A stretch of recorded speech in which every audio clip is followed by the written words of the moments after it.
ৰাতিপুৱাৰে পৰা নেৰা নেপেৰা বৰষুণ। ভাবিলোঁ এই বতৰত কেইটামান চিকেন পকৰাৰ সোৱাদ লওঁ। বনাব জানিলে এটাই ভাল আৰু যে নিজে খাই ভাল পোৱা বস্তু সকলোবোৰ ঘৰতে বনাই খাব পাৰি।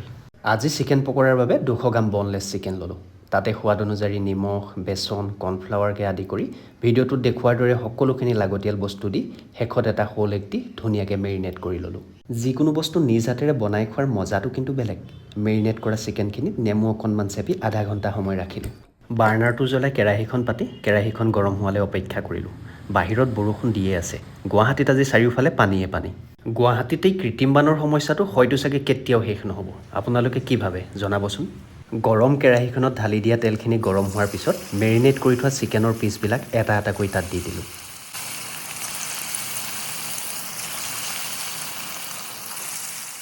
গেছ ষ্টভটো ল' ফ্লেমত ৰাখি চিকেনৰ পিচবিলাক ভালদৰে সিজিবৰ বাবে দিলোঁ। বৰষুণ দিয়ে আছে। মোৰ ৰুমৰ কাষৰ গলিটোৰ অৱস্থা চাওক। ৰাস্তাৰ ওপৰত পানী, পানীৰ ওপৰৰে মানুহ অহা যোৱা কৰি থাকিব লগা হৈছে। এয়া মোৰ চিকেন পকৰা ৰেডি আৰু এতিয়া টেষ্ট কৰিম। সঁচাই চিকেন পকৰাকেইটা কিন্তু সাংঘাতিক টেষ্টি হৈছিলে। আপোনালোকেও কেতিয়াবা এনেদৰে বনাই চাবচোন। আজিকালি কিন্তু প্ৰায় সংখ্যকে নিজেই বনাই খায়। আপোনালোকে যিসকলে নবনায় কেতিয়াবা ট্ৰাই কৰিবচোন, নিশ্চয় ভাল হ'ব। মজা। বাহিৰত বৰষুণ আৰু একদম গৰম গৰম চিকেন পকৰা।